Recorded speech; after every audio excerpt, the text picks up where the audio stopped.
midway, we shall follow it up to the best of our ability.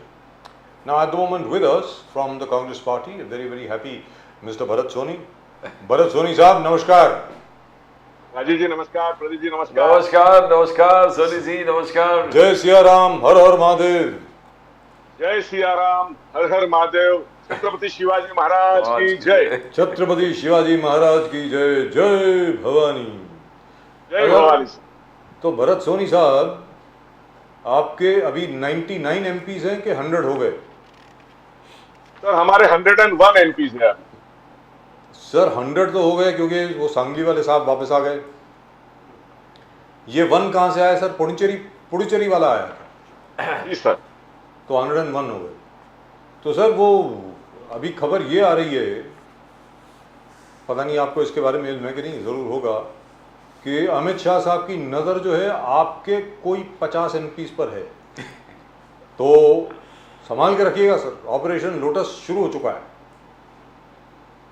तो मतलब इस बार आप एलओपी आपको तो मिल गया है. राहुल गांधी साहब पहले लीडर ऑफ ऑपोजिशन होंगे, पहली बार.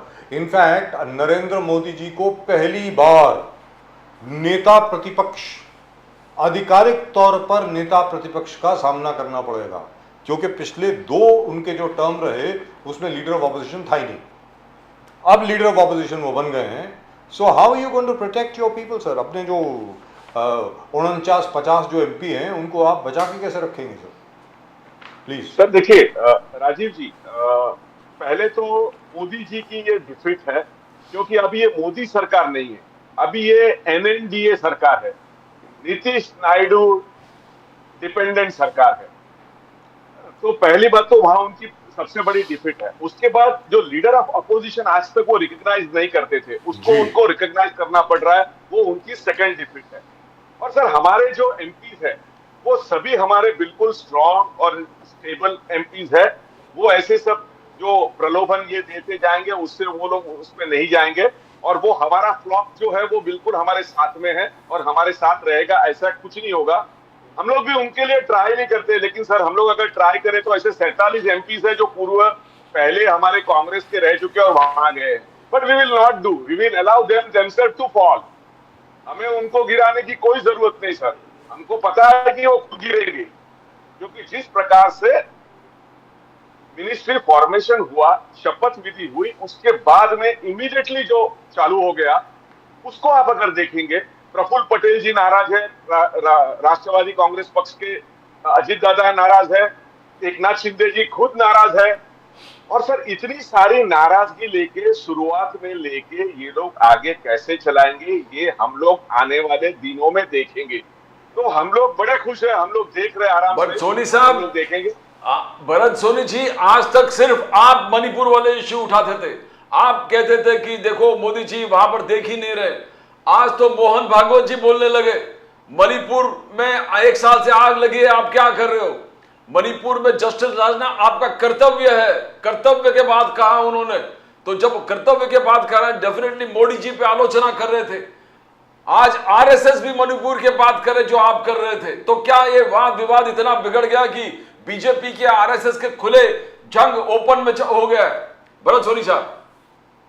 प्रदीप जी आपने सही कहा कि मोहन भागवत जी क्या बोल रहे हैं, जो जनसेवक वही है जिसमें अहंकार नहीं है.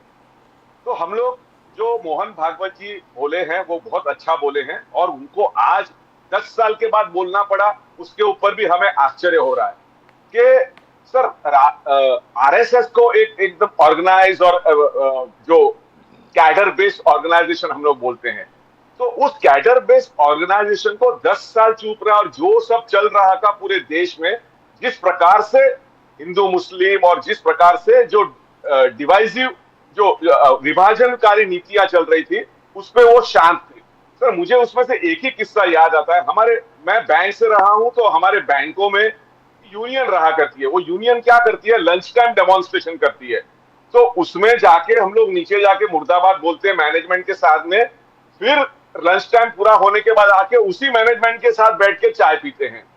तो वो उस प्रकार से है. भागवत जी अभी बोले हैं तो अच्छा है, उनको देर आए दुरुस्त आए. और मणिपुर पे अभी जो बोले हैं तो कौन देखेगा, कौन वो किससे बोल रहे हैं? वो जरूर मोदी जी से बोल रहे हैं. और उनको भी पता चल गया है ये अभी दिन दूर नहीं है जब मणिपुर में फिर से हिंसा भड़क रही है और फिर से वो सर कल दोबारा हुआ है, कल कल कल दोबारा हुआ है। जी सर, उसी का बोल रहा हूं मैं जी, सर। वो वही बोल रहे हैं कि पुराना गन कल्चर समाप्त हो गया, ऐसा ऐसा उनको लग रहा था, लेकिन उस पर कौन ध्यान देगा, ये उनकी खुद की बात है।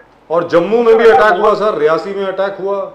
क्या बिल्कुल, सर बिल्कुल। वो वैष्णो देवी जा रहे थे, शिवखोरी गुफा से वैष्णो देवी जा रहे थे सब सर मुझे यात्री। उनके लिए बहुत सहानुभूति है। मुझे दुख होता है कि हमारी जब हिंदू को मानने वाली सरकार होते हुए भी अगर हमारे हिंदुओं पे अटैक हो रहा है, तो ये इसके ऊपर कहीं ना कहीं हमारे होम मिनिस्ट्री का वहां पर वो फेलियर है, ऐसा मुझे लगता है सर।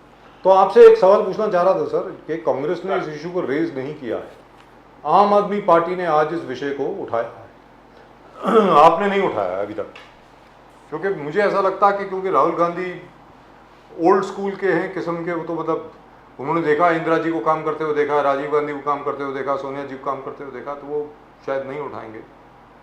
जितिन राम मांझी साहब जो है अभी कैबिनेट मिनिस्टर है, he is now minister for what is it, medium small and micro enterprise, MSME, जो पहले नारायण राय साहब की होती थी मिनिस्टर, जितिन राम मांझी साहब। जितिन राम मांझी साहब का एक बयान है यूट्यूब के ऊपर उपलब्ध है हर जगह पे, और एक बार नहीं उन्होंने 4 बार बोला, एक बार नहीं बोला 4 बार बोला कि राम एक काल्पनिक व्यक्ति है, राम का कोई अस्तित्व नहीं है। संत तुलसीदास के बारे में उन्होंने ये बोला है, उन्होंने कहा है कि भाई जो रामचरितमानस है वो अच्छी किताब है, काल्पनिक किताब है, और जो 2 कैरेक्टर हैं उसके, राम और रावण, अलबत्ता दोनों काल्पनिक हैं, लेकिन उसमें रावण की भूमिका राम से कहीं ज्यादा अच्छी है। ये जितिन राम मांझी साहब ने कहा है सर, और आज तक उन्होंने ना अपने बयान को वापस लिया है, ना उसके लिए माफी मांगी है। आज वो जय श्री राम वाली सरकार जो है, खैर अब तो जय श्री राम नहीं बोल रहे, जय जगन्नाथ बोल रहे हैं अभी, जय जगन्नाथ जी, तो उसके अंदर वो कैबिनेट में हैं। ये क्या मजबूरी हो गई सर कि श्री राम को भूल गए? अभी तक तो आपके ऊपर हमला होता था कि एक एफिडेविट आपकी सरकार ने दिया था जब वो राम सेतु में जो वो एक स्ट्रेट बन रहा था बीच में से, because of the DMK government, that lord Ram has no existence, it's just a fanciful character, और उसके बाद वो एफिडेविट वापस ले लिया गया। तो ये क्या है सर, जरा बताएं सर। इसके ऊपर हमारे जो फ्लोर लीडर्स है, लोकसभा में फ्लोर लीडर्स है, वो इसके ऊपर जरूर बात करेंगे, और ये किस कॉन्टेक्स्ट में कहा है, कैसे क्या कहा है, ये मेरे भी दिमाग से पार है। हमारे नेशनल स्पोक्स पर्सन और जो केंद्र से जो हम लोग ताल्लुक रखते हैं, वो लोग इसके ऊपर जवाब देंगे कल शायद, और ऐसा हमें जानकारी कॉन्टेक्स्ट उसमें यह था कि उस वक्त राम मंदिर मूवमेंट जो थी बहुत जोरों पर चल रही थी, 2011-2012 की बात है। जब उनसे पूछा गया तो उन्होंने कहा ये कि राम तो कोई था ही नहीं, कौन है राम? ये वाल्मीकि और तुलसीदास ने बनाया हुआ है ये पात्र, जो ऐसा करके बोला उन्होंने। यही साहब जो दिख रहे हैं अभी सर, हम सब अभी मंत्री हैं मोदी जी के। बिल्कुल सर, बिल्कुल। अब ये मोदी जी ने जवाब देना चाहिए, क्यों हम सबकी आस्था के साथ ऐसा खिलवाड़ अगर कोई कांग्रेस का सांसद कर देता तो आज तो पूरा बवाल खड़ा हो जाए, पूरे देश पे बवाल। लेकिन And I am very surprised that the corporate mainstream media has not raised this at all. किसी ने बात नहीं करी इसके बारे में, मतलब अजीबोगरीब मसला है सर। चलिए, कॉर्पोरेट मेन स्ट्रीम मीडिया तो सर आजकल अभी पता चल गया है सभी को कि किस प्रकार से कौन से मुद्दे उठाता है और कौन से मुद्दे के पर वो शांत हो जाते हैं। तो ये पूरे देश ने देखा हुआ है। और सर 2-3 दिन पहले जो अवार्ड भी डिक्लेयर हुए, उसमें भी अगर आप देखेंगे जिस मीडिया को अवार्ड मिला है वो कौन से क्वेश्चन पूछे, उसके ऊपर भी बड़ी मेम का एक वीडियो निकला हुआ है। तो सर हम लोग तो मानते हैं नेशन नाउ, और राजीव जी को मानते हैं, प्रदीप जी को मानते हैं, जिन्होंने हमारी बातें लोगों तक पहुंचाई, और जैसे हमने कही वैसे बातें पहुंचाई। और सर आने वाले दिन अच्छे आएंगे हमारे, क्योंकि जब इंडिया की सरकार आएगी तो जरूर हम लोग नेशन नाउ को जिस प्रकार से हमको बढ़ावा देना है वैसा हम लोग बढ़ावा उसको देंगे।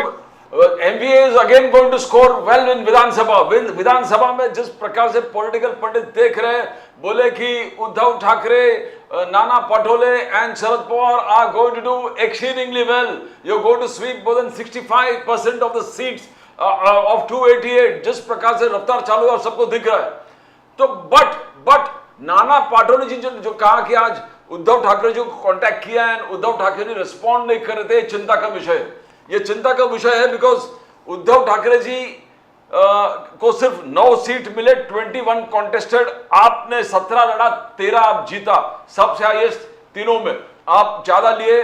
और आने वाले विधानसभा में ऐसे दिख रहा है Congress is going to gain and you are going to be single largest party the way things are moving on. But if you all जिस प्रकार से झगड़ा चल रहा है, क्या सल्टाने का कुछ आप लोग ऑलरेडी मूव बना दिया? Because Uddhav Thackeray ji not responding to Nana Patole ji call. Pradeep ji, कल शाम को वर्षा गायकवाड़ जी का फेलिसिटेशन था मुंबई प्रदेश कांग्रेस कमेटी के ऑफिस में।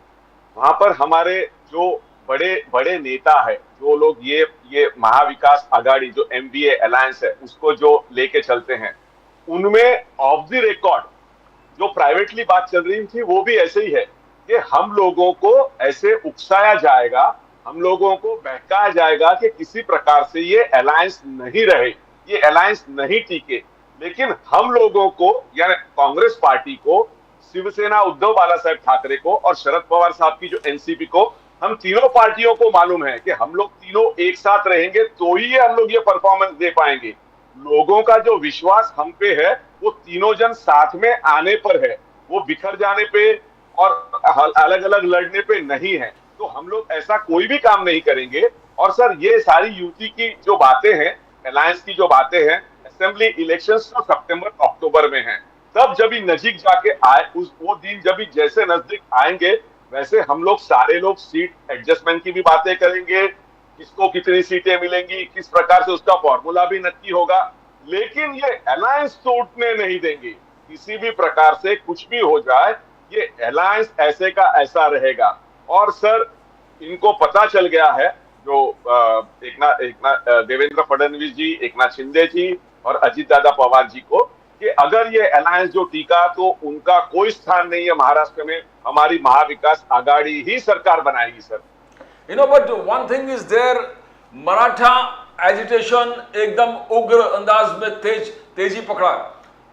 Manoj Jarange Patil is again on hunger strike, और जब भी जरांगे पाटिल स्ट्राइक पे जाता है, हंगर स्ट्राइक पे जाता है, you gain, MVA gains. Because आप देखोगे जितने भी बड़े दिग्गज हारे हैं, वे BJP is concern, Pankaja Munde हो गए, अलग अलग जो टॉप के लीडर्स जो हार गए, you know, it starts with Pankaja Munde, then Sudhir Mungantiwar, Rao Sahib Danve, Bharti Pawar, Navneet Rana, Kapil Patil, the list goes long, and the list all heavyweights, जिसमें 3 कैबिनेट मिनिस्टर थे मोदी जी के cabinet में और 1 फडणवीस जी के cabinet में मुंगेटीवार।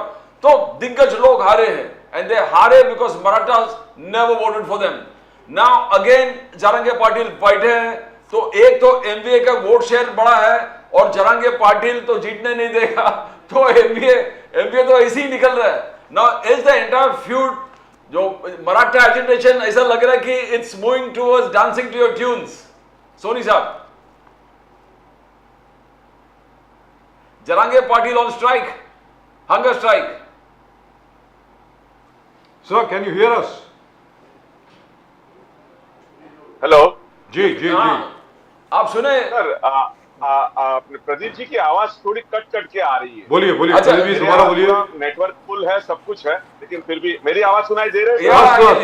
You know, I was talking about the heavyweights of BJP population voted against. He's got a wrong. Agitation is going to be a big problem for the BJP. For the BJP and Mr. Eknath Shinde. Mahayuti. They right. again, the Marathas are going to be anti-establishment, though they are not pro-MVA, but they are definitely voting against the government. But then as far as the... And they are the government. But as far as as far as Mr. Devendra Fadnavis's government is concerned, they've been blaming Mr. Sharad Pawar for the rise of this man, for Mr. But the Marathas are only voting against the current government. They say this government has failed us. Yes, they have. It's not as if they haven't. They have. On that, there is no doubt, because after all, what is the need to have a special session of the assembly when you don't have the powers to grant reservation? And Fadnavis and the Mahayuti is failed to convince them that Sharad Pawar ji has ruled for more than 22 years over here, governed it, and he has never worked for you. You always worked against your interest. But that is because they failed to, impress upon Manoj Jarange Patil. So they are only current establishment के खिलाफ है. जो भी current establishment है उसके खिलाफ vote करेंगे. So Soni sahab, you can hear us now. Yeah, so yeah. Jarange Patil ji. I got the question for Okay, so okay. you not repeat it. All right. बोलिए. प्रदीप जी देखिए, सी Maratha community को पुराना उनको गुमराह किया गया कि उनको पहले बताया गया कि किस प्रकार से हम लोग 3 महीने के अंदर सत्ता पे ये देवेंद्र फडणवीस जैसे महाराष्ट्र के इतने बड़े सीनियर नेता ने ये बातें कही कि ये हमें आने दीजिए सत्ता पे, 3 महीने के अंदर हम लोग मराठा रिजर्वेशन का जो काम है वो पूरा करेंगे. सर उसको आके 1 साल हो गया. तो इस प्रकार से आप लोगों को गुमराह करते रहेंगे तो जो एक गुस्सा है अंदर, आक्रोश है मराठाओं के अंदर, वो आक्रोश उमड़ पड़ा है. और सर इतने सारे जो नेता, इनके दिग्गज नेता जो हारे हैं, उनका कारण ये भी एक है कि मराठा लोग उनसे नाराज थे. और सर फिर से अगर जो जरंगे पाटिल जी जो फिर से उपवास पे उतर रहे और फिर से ऐसा जो आंदोलन का मार्ग अपना रहे हैं, तो उन्हें जल्द से जल्द, क्योंकि रूलिंग पार्टी अब दोनों जगह पे भी, सेंटर में भी रूलिंग मोदी जी है और स्टेट में भी उनकी सरकार है, तो उन्होंने ये जो प्रश्न है इसको जल्दी से जल्दी हल करना चाहिए. नहीं तो मराठा जो लोग अभी है फिर से आंदोलन के राह पे आएंगे, फिर से चक्का जाम होगा, फिर से सब डेमोन्स्ट्रेशन हो गए. तो इसके लिए जिम्मेवार जो लोग हैं वो भारतीय जनता पार्टी के लोग हैं, देवेंद्र फडणवीस जी है. उन्होंने इसके ऊपर ध्यान देके इसका जो भी करना है, जिस प्रकार से रिजर्वेशन दिया जाए, वो उन्होंने सोचना है. Sir Soni sahab, another thing is that आपका जो schemes था, the 5 pillars of justice and 25 guarantees, that was a success among the entire rage. एक hope, एक vision, बोला ये हो रहा है. Now we can breathe free. Now things are open. We can see light at the end of the tunnel. But after you not got majority, people are shocked. तो तरह के वीडियोस घूम रहे कि आपने गारंटी लिए थे, फॉर्म भरवा के लिए थे कि मुझे 8,500 रुपया मिलेगा, हर महिला से आपने फॉर्म भर के. तो again BJP is accusing you of making a false promise, false and taking commitment from the people that we are going to give it to you. So why don't you start it in Karnataka and this? So how do you see that? ये जो चल रहा है is not a good publicity for you. Pradeep ji देखिए, हमने जहां भी जो वादे किए, हम लोगों ने जहां भी वादे किए वो वादे पूरे किए. कर्नाटका में आप देखेंगे पेंशन स्कीम के बारे में कहा, या दूसरी जो वेलफेयर स्कीम है उसके बारे में पूरा किया. अब ये जो सारे वादे हमने किए थे, हमारे 5 न्याय और 25 गारंटी, 8,500 रुपया या 1 लाख रुपया जो महिला को देने वाले थे, गरीब महिला को देने वाले थे, और अप्रेंटिस के तहत हम लोग 1 लाख रुपया देने, ये सारे बातें हैं. लेकिन इसके साथ ये भी बातें थी कि हम लोग सत्ता में आएंगे तब ये दे पाएंगे, सत्ता में नहीं आएंगे तो हम लोग कहां से देंगे वो.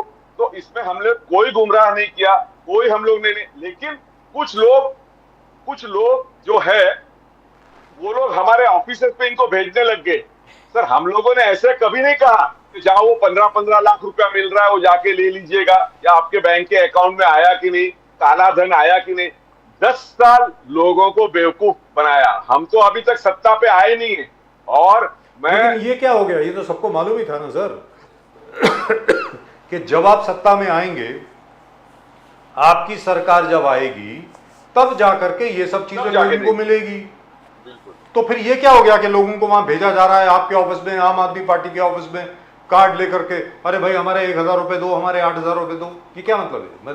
मेरी समझ के बारे है सर, जरा बताए. सर इनके पीछे हमारे कार्यकर्ता जो उस ऑफिस के बाहर है, वो लोग सब अभी उसके पीछे छानबीन कर रहे हैं कि ये कौन भेज रहा है, किसके आदमी लोग आ रहे हैं. ये सारी बातें आएगी 1 हफ्ते भर के अंदर.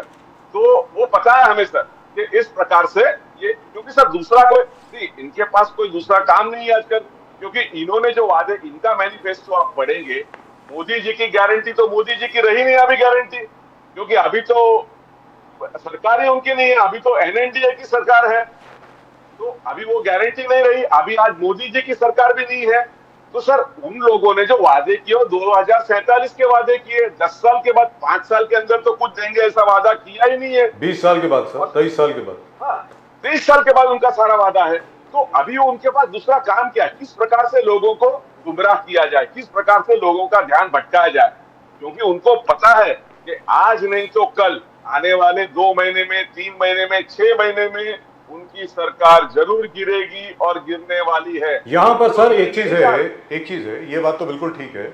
आज फॉर एग्जांपल एक मराठी चैनल के ऊपर भी हम लोग देख रहे थे, टीवी 9 के ऊपर इनफैक्ट, कि किस प्रकार हर असेंबली सेगमेंट में आप लोग जीत रहे हैं, तो लिहाजा जैसे बीजेपी की 105 सीटें हैं, उनको 43 के 40 सीटों का नुकसान होने वाला है, बाकी सब लोगों को कितना नुकसान होने वाला, because you have one those assembly segments also.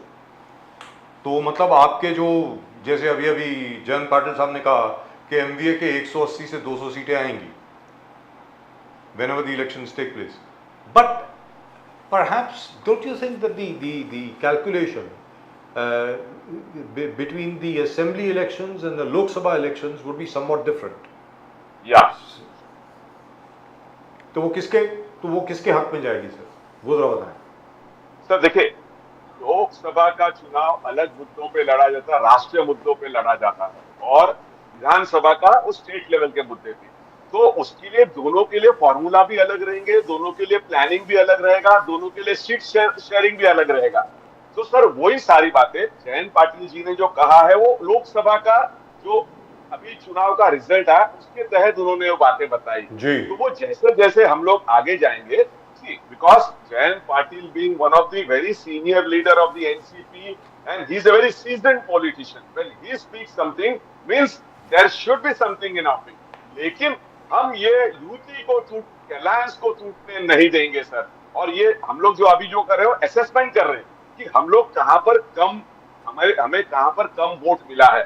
हमारा एक कैंडिडेट है वो सिर्फ 48 वोट से हारा है, और वहां पर कितने रिकाउंट्स हुए वो भी हमें पता है, और कौन सी असेंबली सेगमेंट्स में सामने वाले कैंडिडेट के असेंबली सेगमेंट में भी इंडिया अलायंस के कैंडिडेट को ज्यादा वोट मिला है। सर वो तो पोस्टल वोट की वजह से हुआ है, वो आई थिंक इस moral is the same thing which happened in Chandigarh, very frankly speaking, कि वो पोस्टल वोट जो हैं तकरीबन 150 पोस्टल वोट जो अमोल कीर्तिकर को जो मिले थे वो इनवैलिड डिक्लेयर कर दिए गए, वेरी फ्रैंकली। मतलब वो तो I hope you are able to go to court on that, I hope. Sir, they are already going. They are going. वो हो गया है सब कुछ, वो जा रहे हैं कोर्ट में।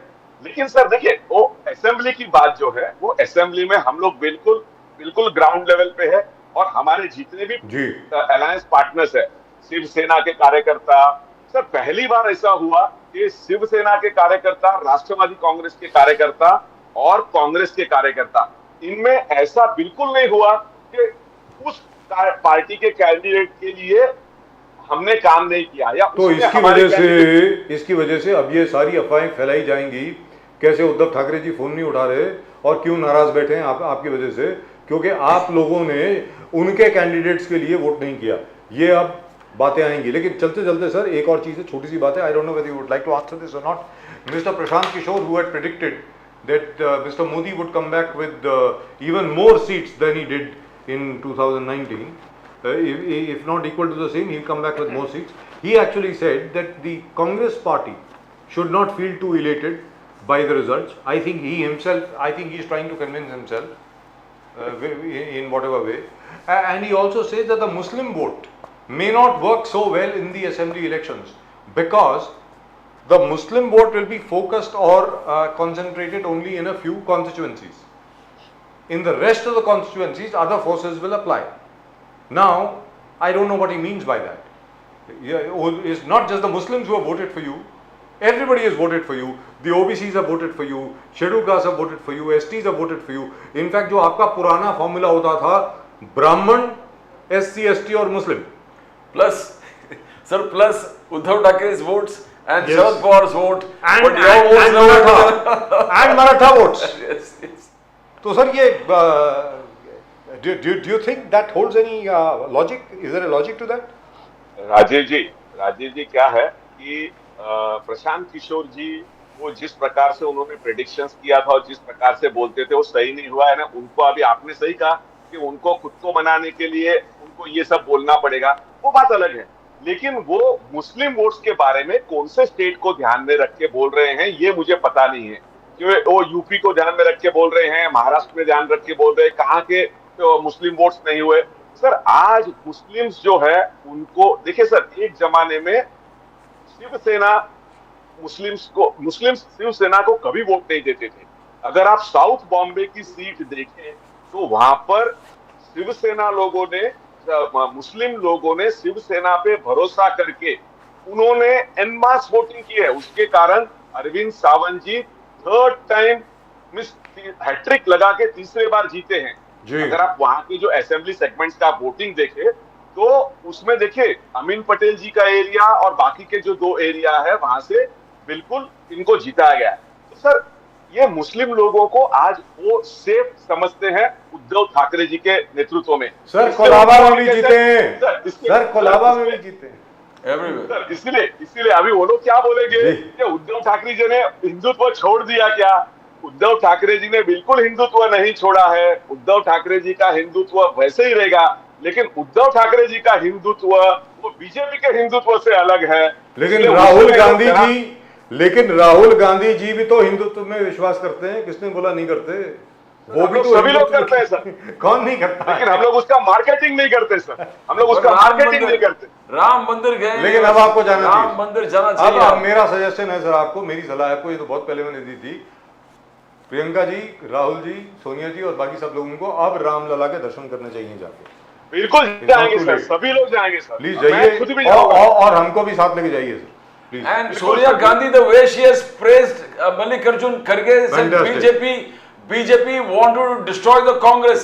BJP wanted to cripple the Congress financially, but it is only a joint leadership headed by Kharge that has saved the Congress and saved the entire India alliance to a reasonably respectable, figure of 230.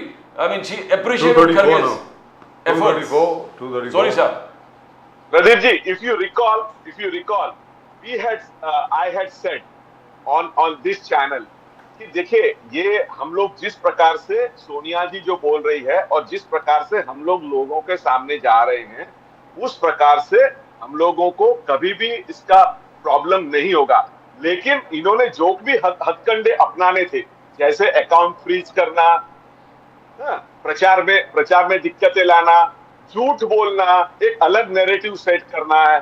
Sir कहाँ गया इनका परिवारवाद का? आज परिवारवाद में कितने 20 मंत्री लोग एक ही परिवार से है, वो परिवार नहीं लगता है क्या सर? मैं 20 के 20 नाम गिना दूं। वो उनका परिवार है सर, आपका नहीं है। छोड़िए ना, क्या बात कर रहे हैं? एक है ना शिंदे जी के doctor Shinde refuse to take a ministership, that is what they say. Sir वो छोड़िए ना, क्या बात करते हैं? वो तो इशू खत्म है सर, वो छोड़िए, वो उसकी क्या बात है। बट चलते चलते आपको सिर्फ एक सलाह है जो पहले मैंने दी थी, आपके जो 100 MP हैं उसमें से 50 को बचा के रखिए सर। अमित शाह जी की नजर है उन पे, बता रहा हूँ मैं आपको। कोई बड़ी बात नहीं होगी कि 50 जो है उधर जाके बैठे हों दूसरी तरफ, फिर क्या होगा? यही कोशिश करेंगे सर, उनका काम यही होता है कि ईडी, सीबीआई और ये सब। सर ईडी का तो डर नहीं रहा, ईडी का तो अब डर नहीं रहा। जितना डराना था, जितने लोगों को डराना था वो चले गए। अब जो आपके साथ हैं वो जेल जाने को भी तैयार हैं, उसमें कोई प्रॉब्लम नहीं। और अभी आप 50 नहीं, आप 230 हो, पूरे पार्लियामेंट को हिला के रख देंगे। सर 4 क्यों कम कर रहे हो? Okay sir, thank you very much. I know you have to go. I know you have to go. Yes. We won't keep you for too long. Thank you very much, sir. And congratulations. Thank you, sir Ayodhya जरूर जाइएगा please, Ramlala के दर्शन जरूर करिए और वहाँ thank you बोल के आइएगा प्लीज। बिल्कुल सर। नमस्कार सर, जय सिया राम, जय सिया राम, हर हर महादेव, हर हर महादेव, हर हर Mahadev sir. Very happy Congress, very happy Congress. ये मैंने पहली बार देखा साहब, जिसकी 100 सीटें आई हूँ वो इतना उछल रहा है, और जो जिसकी 240 आई हूँ वो बेचारा दुखी है। मतलब